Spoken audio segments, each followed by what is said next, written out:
Undas na naman po, panahon ng paggunita sa mga yumao nating mahal sa buhay. At tuwing panahon na ito, ay hindi rin nawawala ang mga kwentong kababalaghan at katatakutan o yung mga tinatawag na supernatural. Maraming mga ganyang kwento, lalo na sa mga matatandang gusali. Mga old houses, mga old building, mga historical site. At hindi magpapatalo dyan ang palasyo ng ating sambayanan dito sa Malacanang.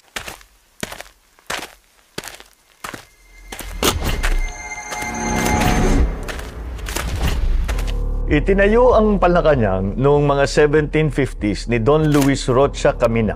Ang Malacanang noon ay isang summer house. Binili naman ito ng Estado noong 1825 bilang summer house ng Gobernador General. Mula 1863, tinirahan ito ng 18 gobernador general, 14 na American military and civil governors at kinalaunan mga pangulo ng ating bansa. Nakailang renovation at refurbishment na ang palasyo, makalipas ang ilang digmaan, pero ang pinakamalaking pag-remodel ay naganap ng time ng aking ama dahil ang mother ko ang gumawa ng remodeling. Itong mga kwento ito ay hindi ko pa talaga nakikwento sa mga anak ko.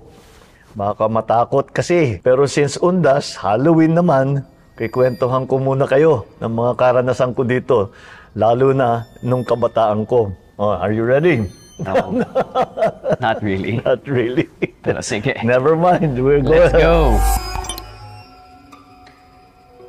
Dito mismo, dito sa tinatawag na reception hall, nung una kaming dumating dito sa palasyo, yung mga security namin paggabi, dito natutulog at naglalatag sila dyan ng kama at dyan sila natutulog.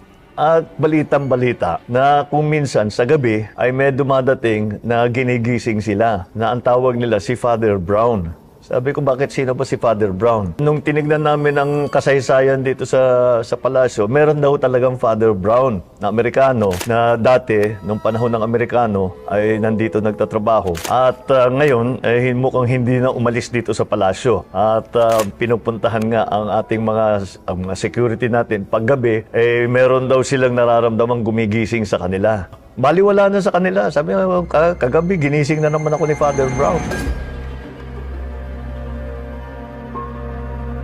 Nung ako'y nakatira sa isa dun sa mga guest room at ginagawa yung kwarto ko, kasama dito sa, malapit dito sa tinatawag na state dining room kung saan kami mag-cabinet meeting ngayon. Minsan, gabing-gabi na, umuwi ako, sinasara ko lang yung pintuan mula doon sa kwarto ko.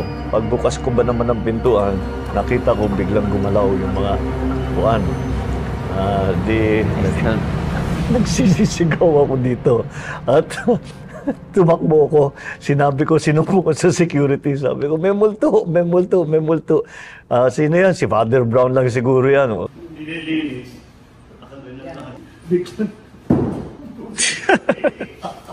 Still find that hard to believe. Ay, nako. It's true. Tapos nakita niyo dito sa palasyo, maraming chandelier. Pagka naririnig namin, nakikita namin na gumagalaw, sabi namin, baka mukhang may lindol. Kasi pag lindol, nakikita mo, gumagalaw-gaw yung mga chandelier. Pero kung minsan, maraming chandelier nga, isa lang yung gumagalaw. At hindi namin alam, dahil wala namang bukas na bintana, hindi naman maabot ng tao yan, nakakapagtaka kung bakit nagkakaganon. Ito, nagbubukas ng mag-isa. Gabi, isasara yan. Nakasarado yan pag naman lock doon nakasara.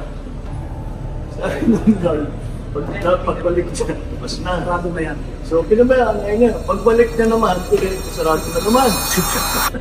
Kung minsan, lalo na paggabi at nag-iisa ka, lalo na pagpaakyat dito sa front door, yung formal na hagdan na papasok sa palasyo, minsan, actually ilang beses nangyari sa akin, pag akyat ko na ganun, ramdam ko na may nakatingin sa akin dun sa likod. Kaya, pag tingin mo na gano'n, ramdam sa paglalakad ka. Tinitignan ko, pinalakas. Patras tuloy ako paakyat dahil nakakatakot, dahil alam ko na talagang alam nyo naman kung minsan, pag naglalakad ka, manaramdaman mo pag may nakatingin sa'yo, yung may sumusunod sa'yo. Ganun ang pakiramdam ko.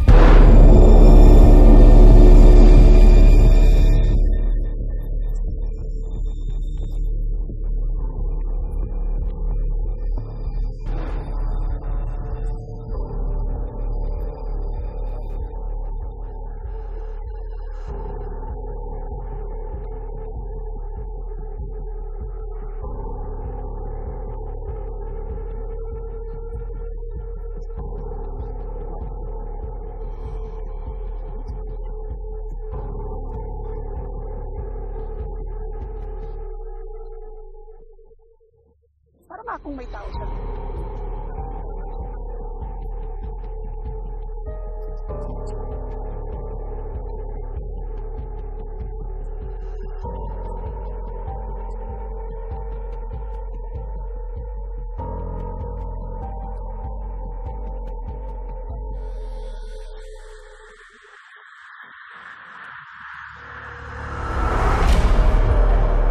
Minsan, nandito kasama ko maraming kaibigan, siguro mga 6 kami.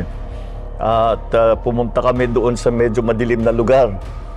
Ghost hunting talaga ang ginawa namin. Malakas ang loob namin dahil marami. Oo, marami kami.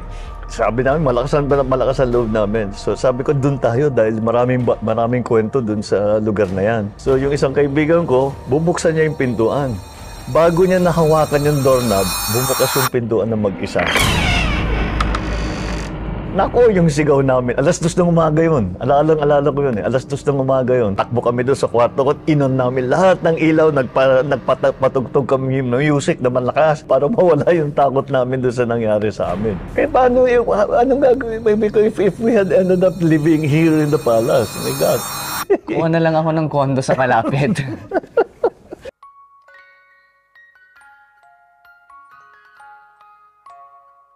Yan po ang mga kwentong kababalaghan ng makasaysayang palasyo ng Malacanang. Sa lahat po ng magbabakasyon o out of town ngayon, mag-ingat po tayo sa biyahe. Panatilihing malinis ang ating mga sementeryo at ingatan ang inyong mga kagamitan. At kung meron man bibisita sa inyong mga multo, kumustahin ninyo para sa akin. Isang mataimtim at payapang undas sa ating lahat.